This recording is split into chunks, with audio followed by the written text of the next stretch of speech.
In the late 7th century BC, the ancient Near East was dominated by a single overwhelming force, the Assyrian Empire. For nearly 3 centuries, Assyria ruled through fear, efficiency, and calculated brutality. Their military innovations reshaped warfare. Their siege techniques were advanced. Their intelligence networks were extensive. Entire populations were relocated as political strategy. Cities that resisted were destroyed publicly and systematically. Assyria did not merely defeat its enemies. It erased them.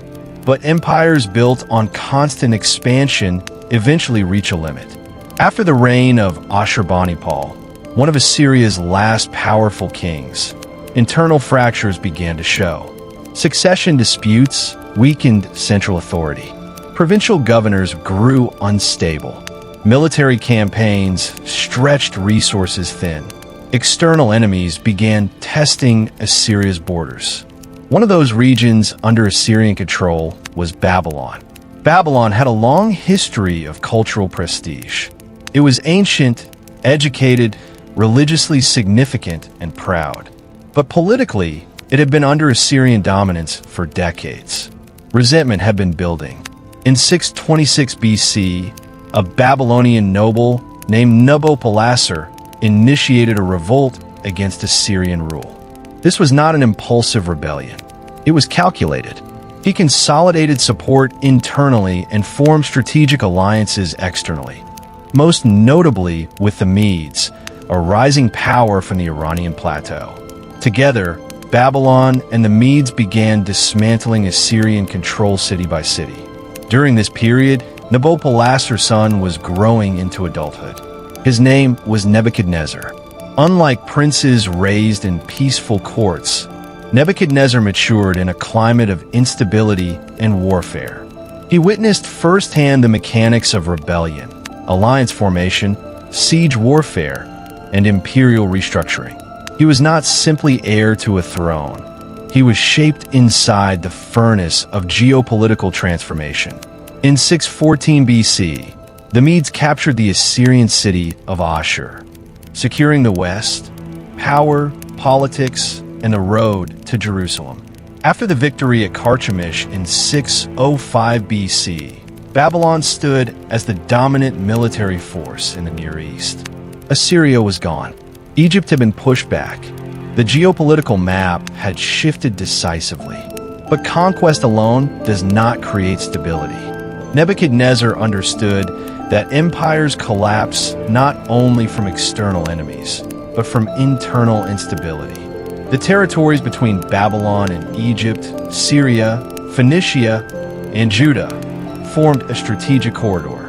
Whoever controlled that corridor controlled trade routes, military access, and economic flow between Mesopotamia and Africa. If these regions rebelled or aligned with Egypt, Babylon's western frontier would remain permanently vulnerable. So Nebuchadnezzar moved quickly. He led campaigns through Syria and Phoenicia, reinforcing Babylonian authority. Cities that submitted were allowed to maintain limited autonomy under vassal arrangements. Local kings remained in place, but under obligation. Tribute was required. Military loyalty was expected. Political independence was restricted. This was not random brutality. It was imperial design. Babylon did not seek to micromanage every territory. It saw compliance. Judah, however, occupied a particularly sensitive position. The kingdom of Judah sat at a crossroads of influence. Culturally distinct, religiously centered around the temple in Jerusalem, and historically influenced by Egypt, Judah represented both a strategic asset and a potential liability. When Nebuchadnezzar first approached Jerusalem after Carchemish, the kingdom chose submission. Tribute was paid. Hostages were taken.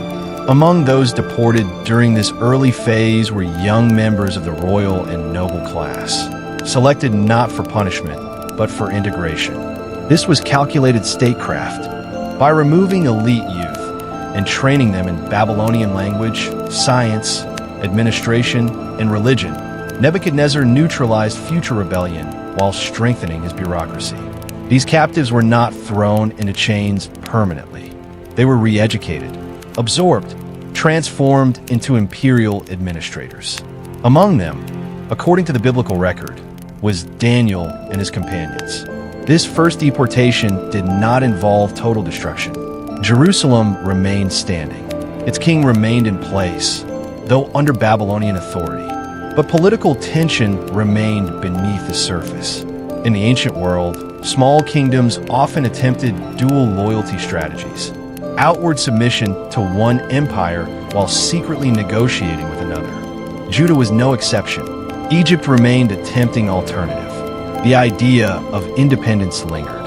After the death of King Jehoiakim, his successor, Jehoiakim, inherited a fragile political environment. Within months, Babylon returned. In 597 BC, Nebuchadnezzar laid siege to Jerusalem again. This time, the city did not endure long. Jehoiakim surrendered.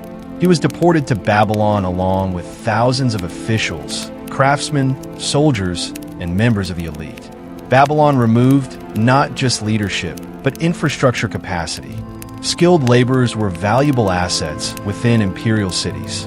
Nebuchadnezzar then installed Zedekiah as a puppet king.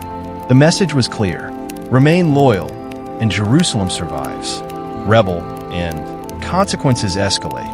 For nearly a decade, relative stability held. But geopolitical pressure never disappeared. Egypt continued to influence the region indirectly. Anti-Babylonian sentiment circulated among local leaders. Zedekiah eventually chose resistance. This decision would define the fate of Jerusalem. In 589 BC, open rebellion against Babylon began. Nebuchadnezzar responded with full military commitment. The siege of Jerusalem lasted approximately 18 months. With the Western territories secured and Jerusalem reduced to silence, Nebuchadnezzar II stood at the height of political and military dominance. There were no serious rivals left in the region. Egypt had retreated. Assyria was gone. Internal rebellions had been suppressed. For many rulers, this would have been enough. For Nebuchadnezzar, it was only the beginning. Military victory creates power. Monumental construction creates legacy. He turned his attention to Babylon itself. The city was already ancient, older than most kingdoms that surrounded it. But under Nebuchadnezzar, Babylon would not simply function as an administrative capital. It would become a declaration, a statement in brick and stone, a visible theology of empire. He initiated one of the most ambitious urban development programs in the ancient world. Massive double walls were constructed and reinforced around the city. Ancient sources describe fortifications so wide that multiple chariots could ride side by side along their tops. Defensive towers rose at intervals, projecting strength before any enemy even approached. The Ishtar Gate became one of the most iconic architectural achievements of antiquity. Covered in deep blue glazed bricks and decorated with rows of striding bulls and moo dragons, sacred symbols associated with Marduk and other deities. It functioned as more than an entrance. It was psychological architecture. Anyone entering Babylon would understand immediately. This was not an ordinary city. Beyond the gate stretched the processional way, a grand ceremonial avenue used during religious festivals, especially the Akitu New Year celebration. The city was designed to reinforce religious centrality. At its core stood the great temple complex dedicated to Marduk, Babylon's chief deity. Religion and politics were inseparable. By elevating Marduk, Nebuchadnezzar elevated himself as Marduk's chosen instrument. His inscriptions consistently emphasized divine endorsement. He did not portray himself merely as conqueror, but as restorer, builder, servant of the gods. He rebuilt temples across the empire, restored sanctuaries, and invested in irrigation systems that strengthened agricultural output. The Euphrates River was integrated into the city's design through canals and engineered embankments. And then there is the tradition of the Hanging Gardens. Though modern historians debate their precise historical evidence, ancient accounts describe terrace gardens rising above the city, layered greenery, sustained by advanced irrigation systems. According to tradition, they were built for his wife, Amytis of Media, who missed the mountainous landscapes of her homeland. Whether literal or exaggerated, the symbolism is important. Nebuchadnezzar built vertically. He reshaped nature. He engineered beauty in defiance of geography. Babylon became not just the political center of the Near East, but arguably the most impressive city in the known world. Foreign envoys, merchants, and dignitaries would have walked through a metropolis radiating wealth, order, and divine favor.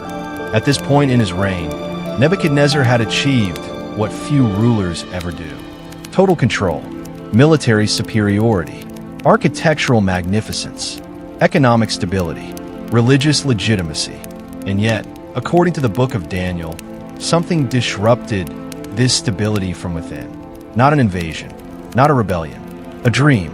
One night, Nebuchadnezzar experienced a vision so disturbing that it unsettled him deeply. Ancient kings took dreams seriously. In Mesopotamian culture, dreams were often considered messages from the divine realm. Entire classes of specialists existed to interpret them. He summoned his magicians, enchanters, sorcerers, and astrologers. But he imposed an unusual and severe condition. They were not simply to interpret the dream. They were to tell him what the dream had been. This was not irrational cruelty. It was verification. If they claimed access to divine insight, they should demonstrate it. The court advisors protested. No king had ever demanded such a thing. Only the gods could reveal a hidden dream. Their inability triggered fury. Nebuchadnezzar ordered the execution of all the wise men of Babylon. Among those condemned was Daniel, one of the Judean exiles who had been trained in the Babylonian court. Daniel requested time. According to the biblical account, he sought divine revelation, and that night, the mystery was revealed to him. He was brought before the king, and he described the dream. A colossal statue stood before Nebuchadnezzar in his vision. Its head was made of gold, its chest and arms of silver, its belly and thighs of bronze, its legs of iron, its feet partly iron and partly clay. Then a stone, cut without human hands, struck the statue at its feet. The entire structure shattered: gold, silver, bronze, iron, all reduced to fragments blown away like chaff in the wind. The stone grew into a mountain that filled the whole earth. Daniel then gave the interpretation. The head of gold represented Nebuchadnezzar and his empire, Babylon. After him would arise another kingdom, inferior in splendor, then a third, then a fourth, strong as iron. Finally, a divided kingdom, symbolized by iron mixed with clay.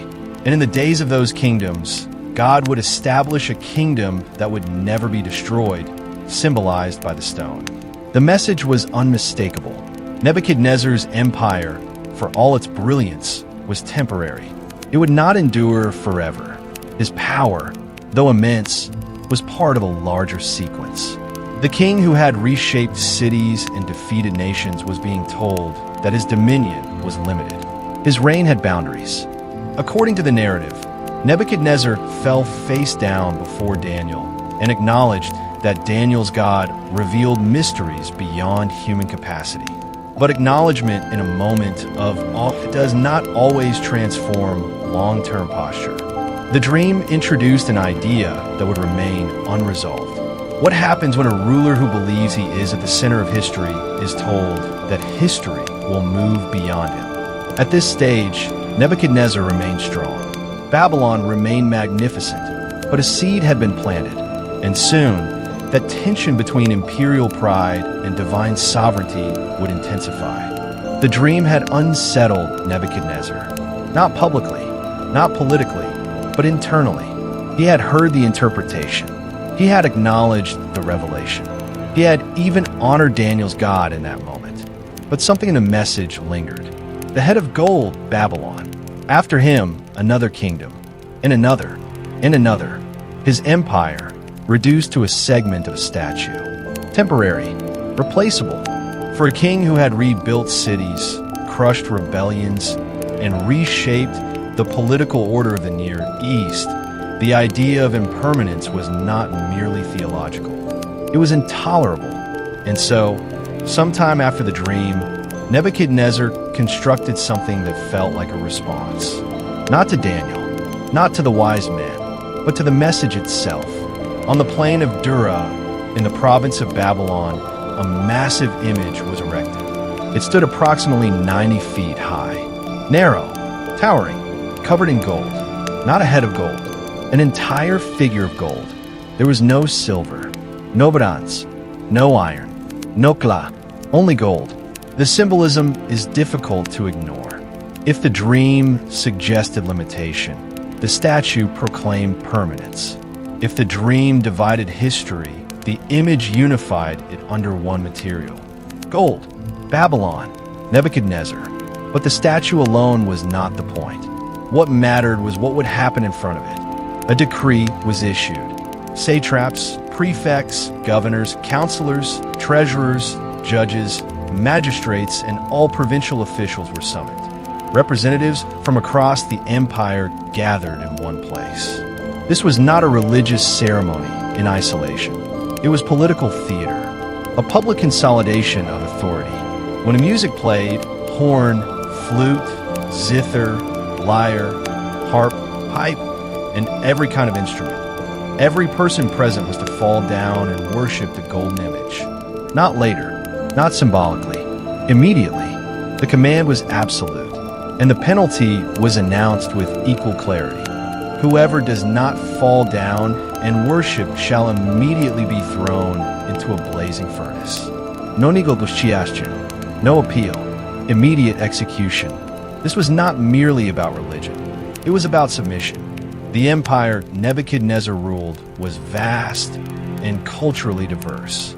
Different gods, different traditions, different loyalties. Managing that diversity required more than military force.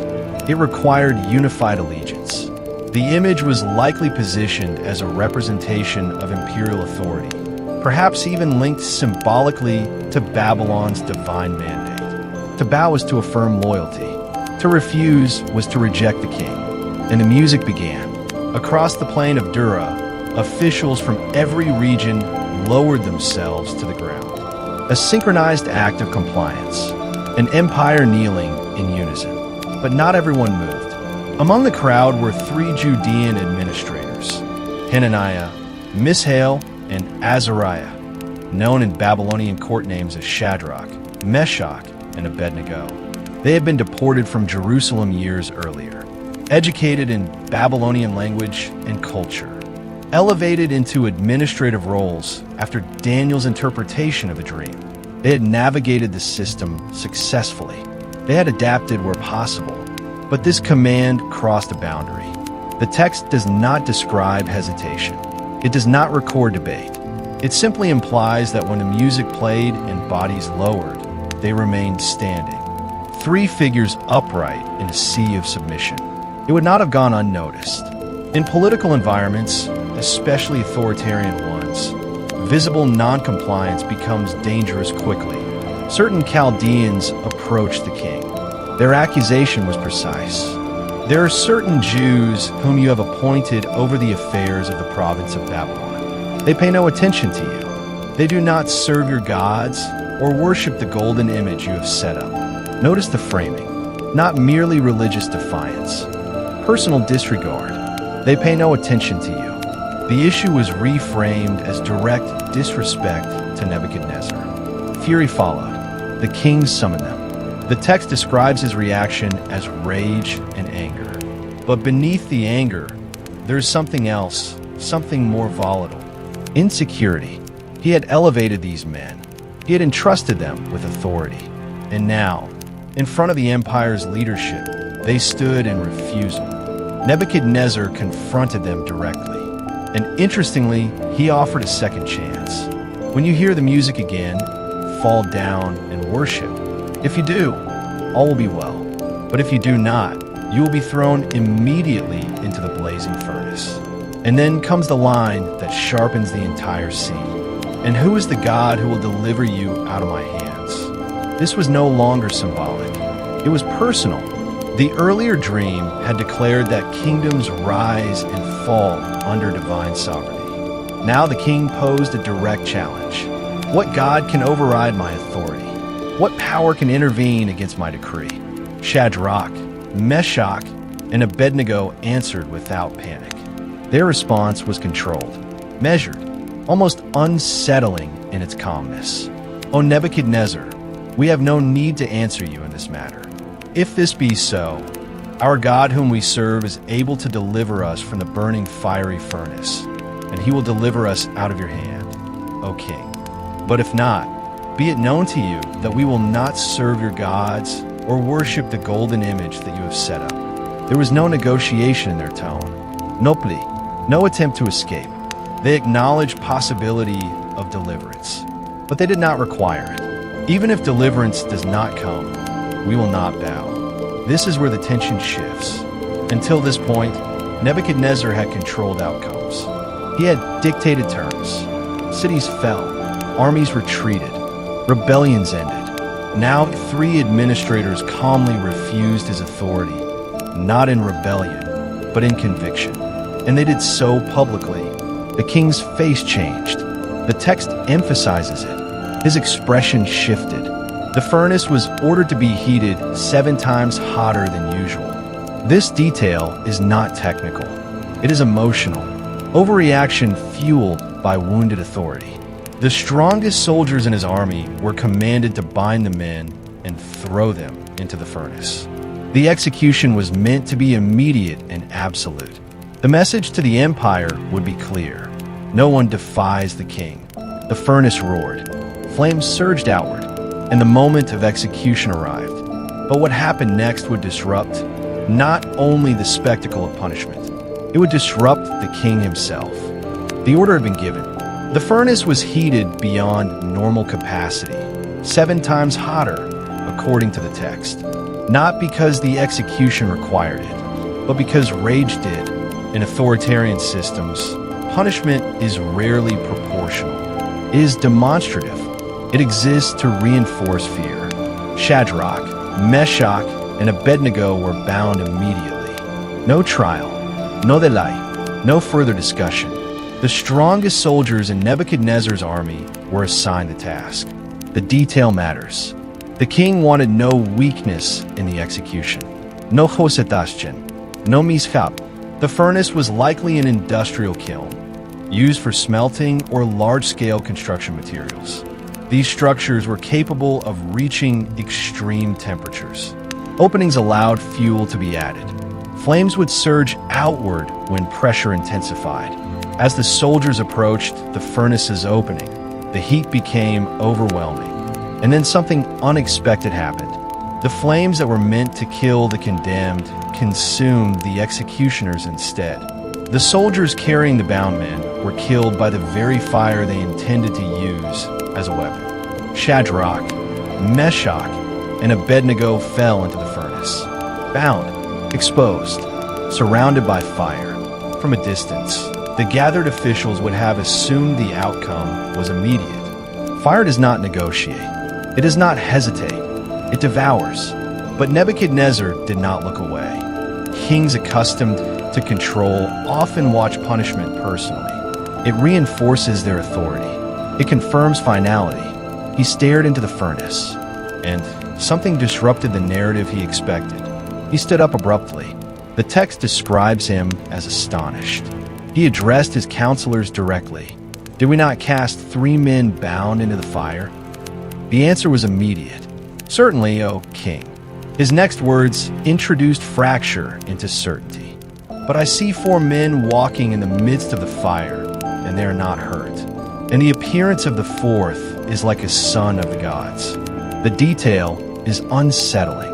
Not crawling, not screaming, not disintegrating, walking, unbound. Fire that destroys structure had burned away the ropes, but not their bodies. And there was a 4th figure.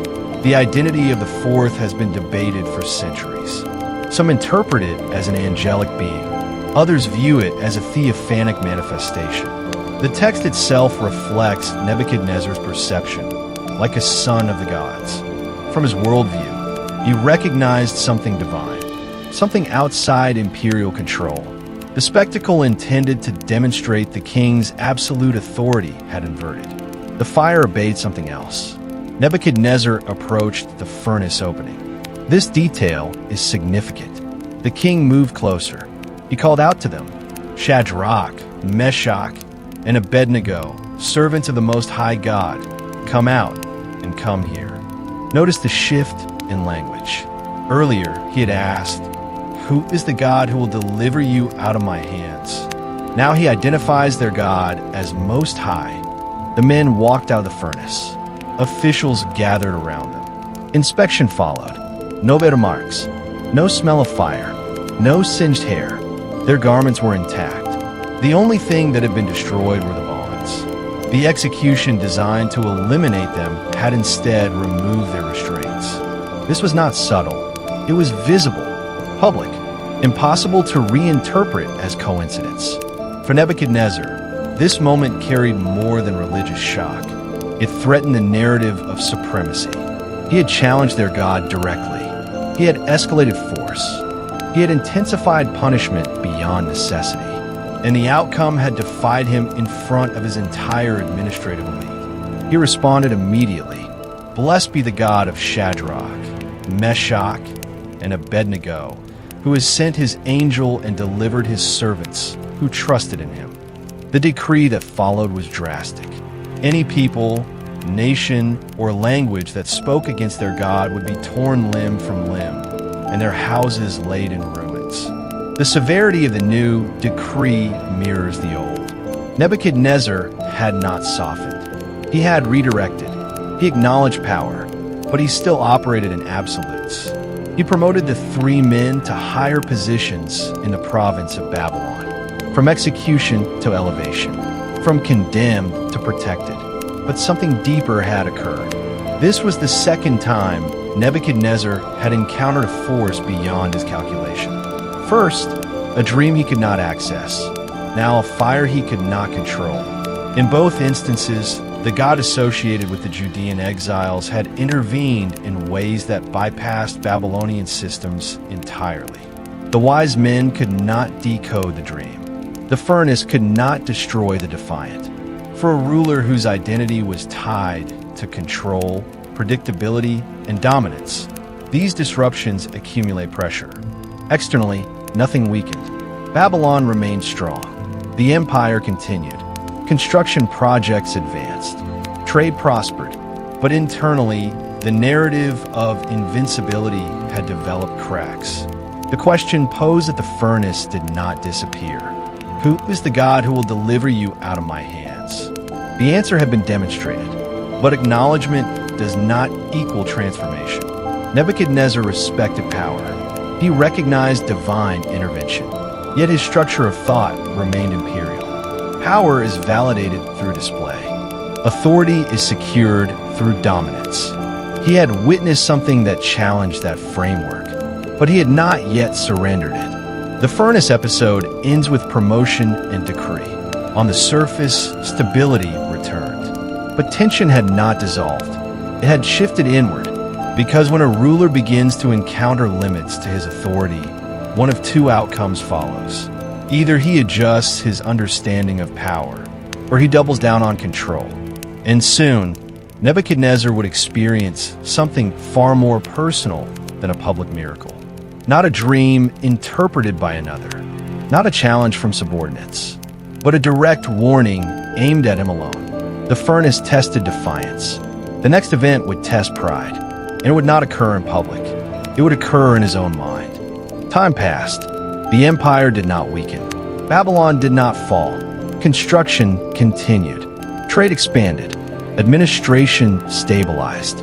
Decades of rule solidified Nebuchadnezzar's reputation not only as conqueror, but as builder and consolidator. He had ruled long enough to move beyond crisis management, long enough for memory of earlier instability to fade, long enough for success to feel permanent. And permanence is dangerous. The text introduces the next episode with a tone that feels almost calm. I, Nebuchadnezzar, was at ease in my house and flourishing in my palace. at ease, flourishing. There are no threats in the sentence. No division, no war, no tensión, just stability. It is precisely in that stability that the fracture begins. Another dream, but this one is different. The first dream had unsettled him immediately. This one terrified him. He does not challenge his wise men to reveal it this time. He tells it openly. The fear is not about verification. It is about interpretation. In the dream, he saw a great tree in the middle of the earth. Its height was enormous. It grew and became strong. Its top reached to the heavens. It was visible to the ends of the earth. Its leaves were beautiful. Its fruit abundant. It provided food for all. Wild animals found shelter under it. Birds nested in its branches. All flesh was fed from it. The imagery is expansive. A single organism dominating landscape, providing structure, protection, sustenance, global visibility. It is not subtle symbolism. The tree is empire, centralized, towering, life-sustaining. Then the tone shifts. A watcher, a holy one, descended from heaven. The language changes from description to command. Cut down the tree and lop off its branches. Strip off its leaves and scatter its fruit. The animals flee, the birds scatter, but the command continues. Leave the stump of its roots in the earth, bound with a band of iron and bronze, amid the tender grass of the field. The tree would not be annihilated completely. It would be restrained. Then the imagery becomes unsettlingly personal. Let him be drenched with the dew of heaven. Let his portion be with the beasts in the grass of the earth. Let his mind be changed from a man's, and let a beast's mind be given to him. And let 7 periods of time pass over him. The tree is no longer a tree. It is a person. The decree concludes with clarity. This sentence is by the decree of the watchers, to the end that the living may know that the Most High rules the kingdom of men and gives it to whom he will. Nebuchadnezzar finishes recounting the dream. Silence. The wise men cannot interpret it, not because they lack skill, but because the implications are dangerous. Daniel is summoned. The text says he was alarmed for a while, troubled in thought. The king notices and encourages him not to be afraid of the dream or its interpretation. That reassurance is ironic, because the interpretation is precisely what should cause fear. Daniel begins carefully. He affirms that the tree represents greatness, expansion, global influence. It is you, O king. The identification is direct. Nebuchadnezzar is the tree. He has grown strong. His greatness reaches heaven, his dominion to the ends of the earth. The affirmation aligns with reality, but the cutting does too. Daniel explains the decree. The king will be driven from among men. He will dwell with the beasts of the field. He will eat grass like an ox. He will be wet with the dew of heaven. 7 periods of time will pass over him, until he knows that the Most High rules the kingdom of men and gives it to whom he will. This is not symbolic removal. It is psychological collapse. The most powerful man in the known world reduced to animal existence. Not killed, not assassinated, not overthrown by a foreign army.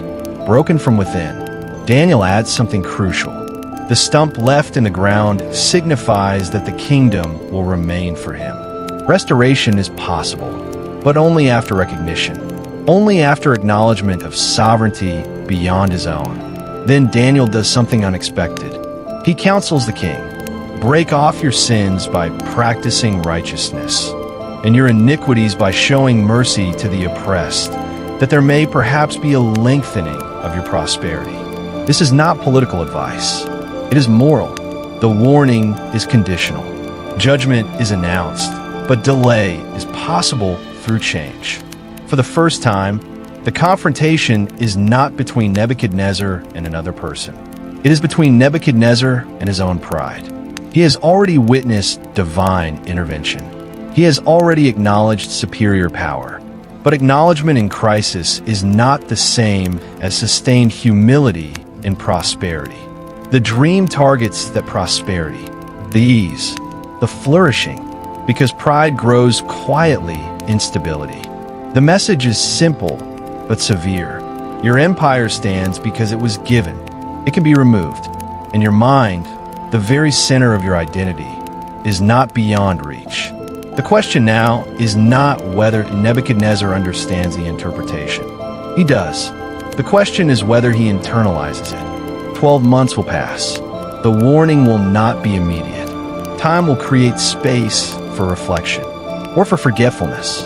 And what he chooses during that silence will determine whether the tree remains standing or whether it falls. 12 months passed. Nothing happened. No visible judgment. No political disruption. No loss of territory. The empire continued to function with mechanical precision. Trade routes operated. Tribute flowed. Construction projects advanced. Babylon remained magnificent. Time is dangerous when warning is delayed. Delay can feel like cancellation. The urgency of Daniel's interpretation slowly dissolved into routine.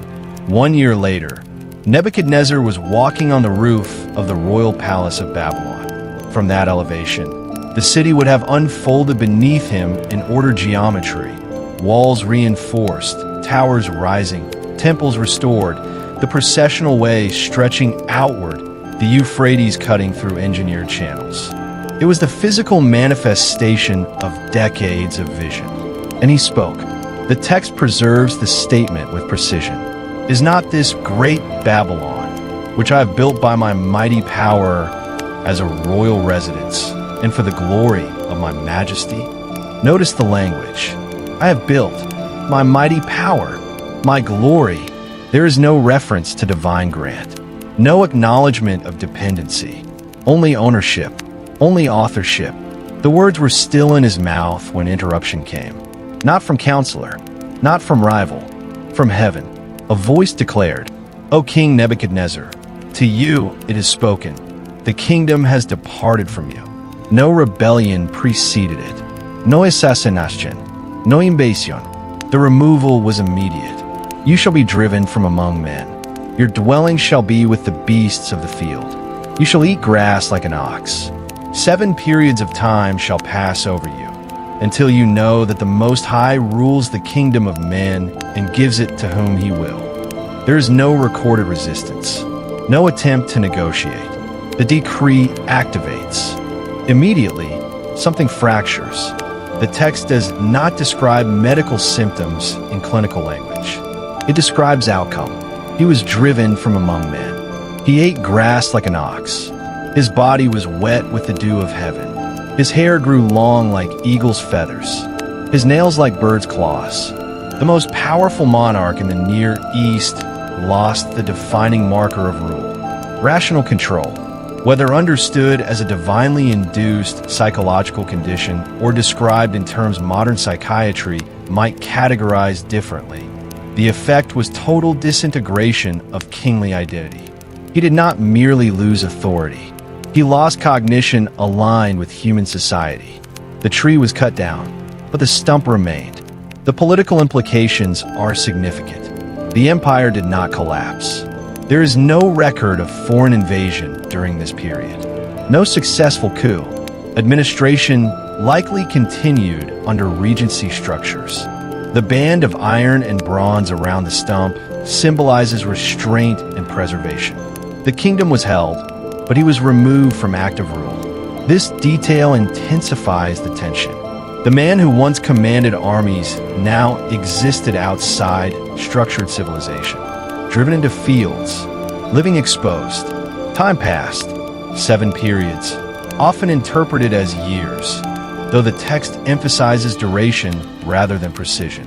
And then a shift. At the end of the days, I, Nebuchadnezzar, lifted my eyes to heaven. The phrasing is deliberate. Lifting eyes is acknowledgement of higher authority. Perspective changes when gaze changes. My reason returned to me. The restoration of cognition is linked directly to recognition. And I blessed the Most High, and praised and honored him who lives forever. The language now contrasts sharply with the rooftop declaration. Instead of my mighty power, he speaks of divine dominion.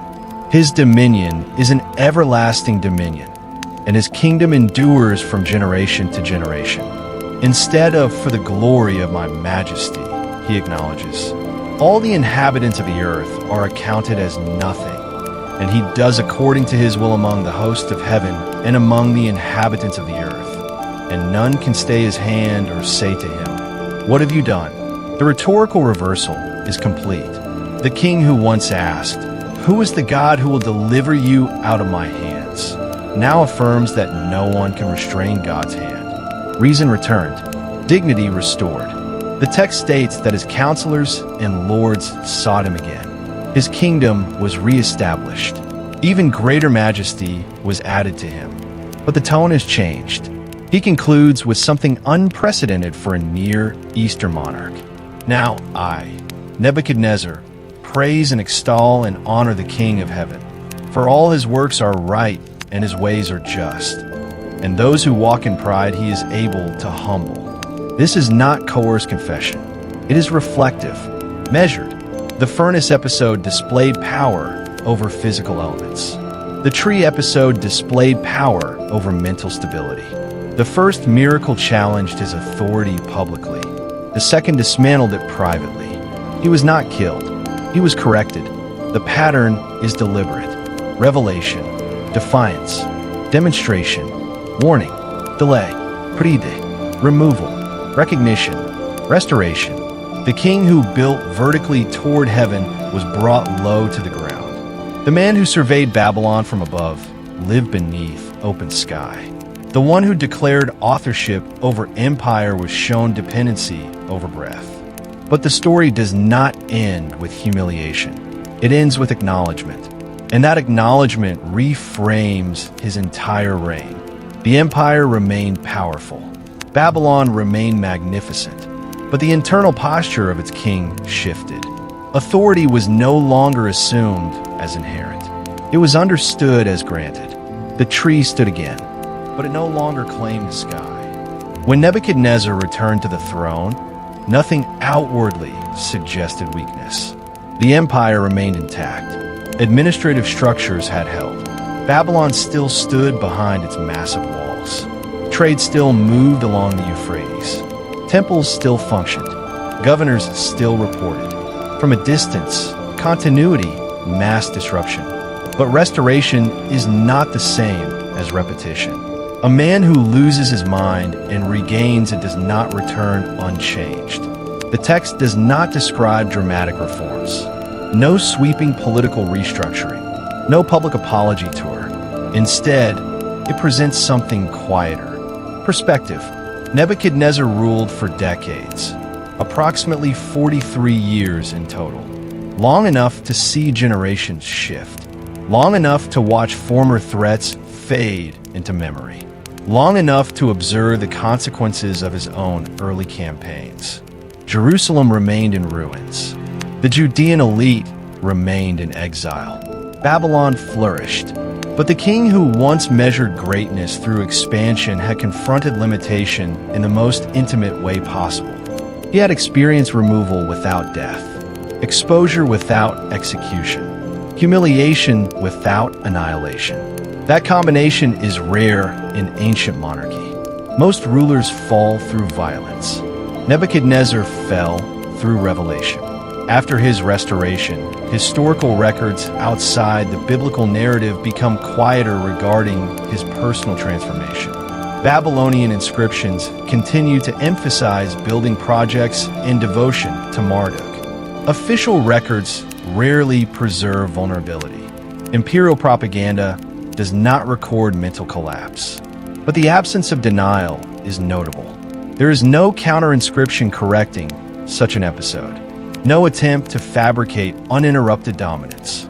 Silence can be telling. The later years of his reign appear administratively stable.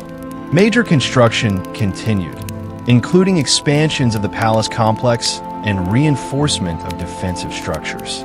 The empire maintained dominance over its territories. Yet something fundamental had shifted in the narrative presented in Daniel. Nebuchadnezzar is the only foreign monarch in the Hebrew Bible to speak extensively in first person. That detail matters. His voice narrates his own humbling, his own restoration, his own acknowledgement. This is not how conquerors are usually remembered.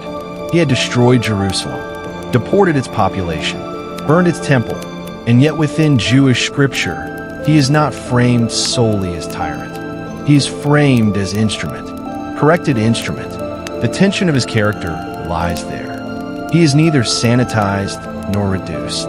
He is powerful and humbled, violent and reflective, imperial and corrected. As his reign neared its end, succession questions began to loom. Longevity in power creates its own instability. When a dominant ruler approaches death, uncertainty follows. Nebuchadnezzar's son, Marduk, known in biblical texts as Evil Merodach, would succeed him, but his reign would be short. Political turbulence would re-emerge within a generation.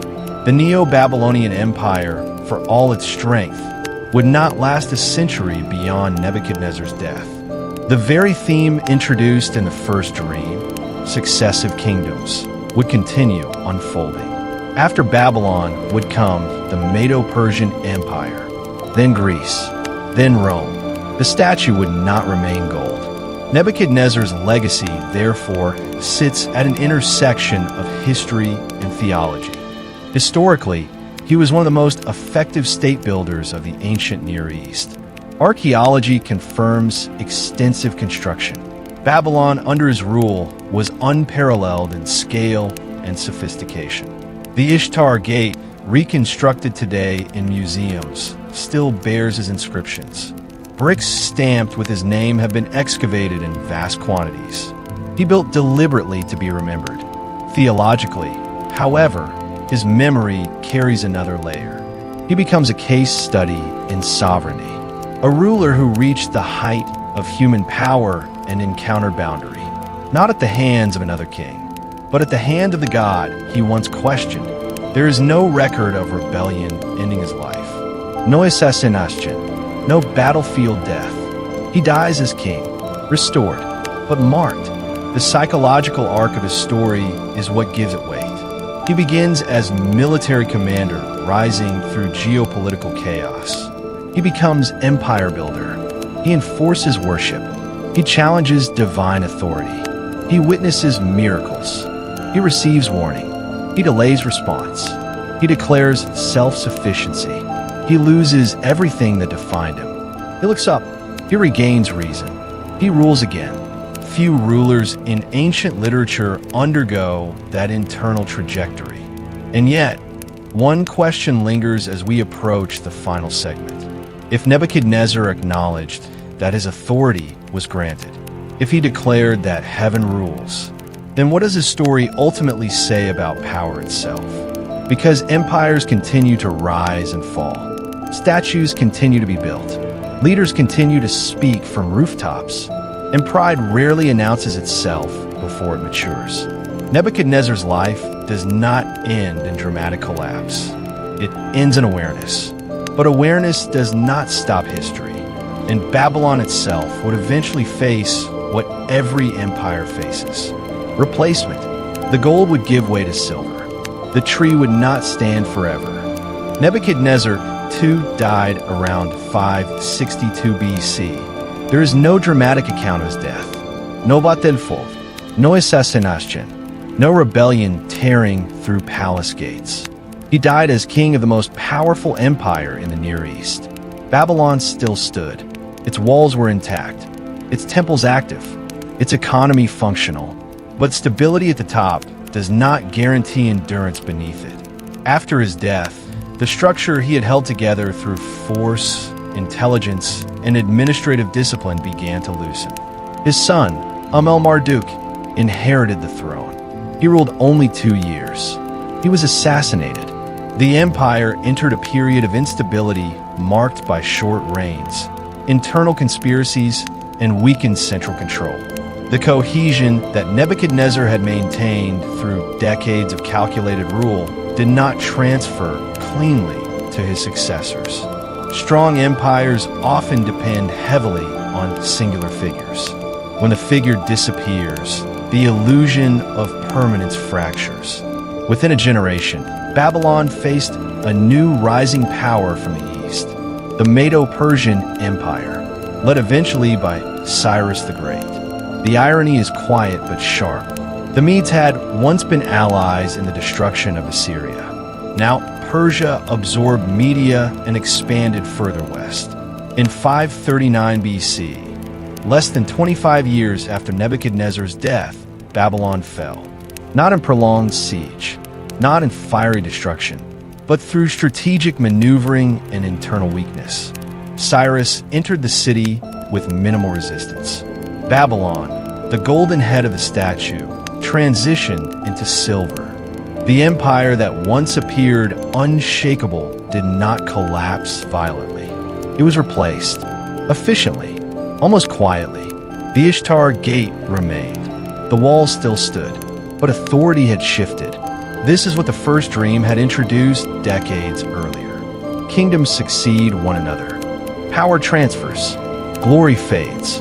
Nebuchadnezzar had been warned not about immediate defeat, but about sequence. He was never told Babylon would fall in his lifetime. He was told it would not last forever, and it did not. What remains striking about his story is not merely that his empire ended. All empires end. It is that he personally encountered the fragility of power before his empire did. He experienced loss of control while still holding the throne. He lived through a preview of what history eventually does to every ruler. It strips permanence. It exposes limitation. It removes illusion. Nebuchadnezzar built vertically. Walls, gates, temples, terraces rising toward the sky. But the higher the construction, the more visible the fall would be. The rooftop declaration, "Is this not great Babylon, which I have built?" echoes long after his death. It is a familiar sentence across centuries. Different names, different cities, same structure. I built this. My power, my glory. And yet, across history, the pattern repeats. Assyria fell. Babylon fell. Persia fell. Greece fell. Rome fractured. The statue never remains whole. Nebuchadnezzar's story forces a confrontation with scale. What does it mean to control nations, and yet not control your own mind? What does it mean to command armies, and yet not command time? He is remembered in archaeology as a master builder, in scripture as a humbled king, in history as both conqueror and warning. The tension of his legacy lies there. He was not erased. His name appears on bricks, en inscription, in museums, in sacred text. He achieved what he intended in one sense. He became unforgettable, but not in the way absolute rulers usually hope. He is remembered not only for what he built, but for what broke him. The tree reached heaven.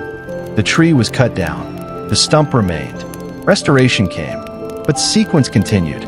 By the time Persia absorbed Babylon, Nebuchadnezzar had been dead for decades.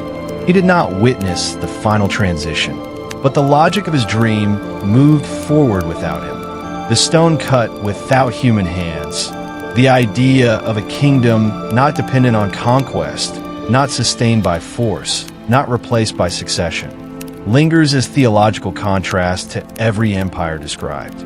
Nebuchadnezzar stands at the center of that contrast. He embodied the height of imperial human achievement in his era. Military dominance, architectural grandeur, administrative sophistication, longevity in rule. And yet his defining moment was not conquest. It was recognition. He lifted his eyes, and reason returned.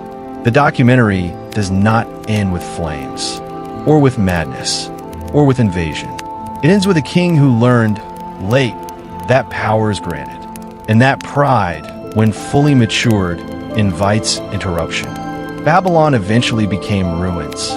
Its walls eroded, its palaces buried beneath sand, its gardens debated by historians. But the psychological arc of its greatest king continues to resonate. Because empires still rise, leaders still speak from rooftops, cities still declare permanence. And somewhere beneath the architecture, the same question remains. Who actually rules? Nebuchadnezzar believed he did, until he didn't. And that tension between authority and limit is why his story still endures.